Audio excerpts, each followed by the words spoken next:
Andie here from F45 Largo. Today I'm going to give you a few tips about the bridge and as well as the hip thrusters on an elevated surface such as the soft box. Alright, so I'm going to start you off with the bridge. As you lie on back with those knees bent, feet are grounded, arms are by the side, kind of where the fingertips end is typically where those heels begin. Now, if you have any type of knee pain, it might be a good idea to walk those feet a little further out, but fingertips towards touch the heel is a good starting point. Now, before you lift those hips, we all have that natural curve of that spine. I want you to press that lower back in towards that floor, and just by doing so, you're gonna feel those hamstrings and glutes fire up.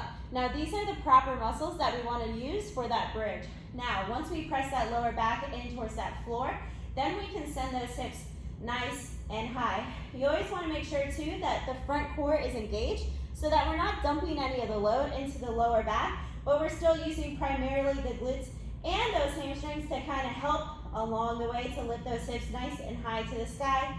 And then as we come down and reset, I want you to think like your tailbone is an ice cream scooper and that you're gonna scoop your hips all the way up to the top. You can start nice and slow to start. And again, if you have any type of lower back pain, it would be a preferable idea to keep those hips a little bit lower towards the floor and just really make sure you get that nice activation and that hip lift rather than dumping the load a little too high up into that lower back. All right, now transitioning from a bridge to a hip thruster on an elevated surface such as the soft box. As we sit down, you want to think right below those shoulder blades is what's going to hit the edge of that box. So walking those feet out, setting that down.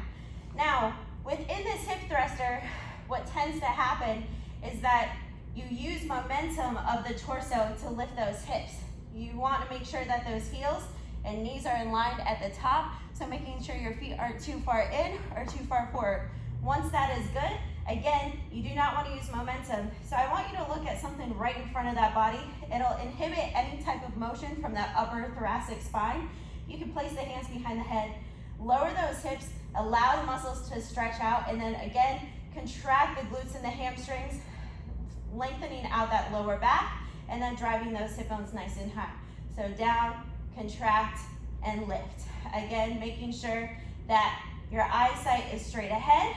You can do this a little bit quicker, but again, by looking forward, it inhibits that thoracic spine from using momentum, and you really primarily use the glute muscles and those hamstrings to complete that movement.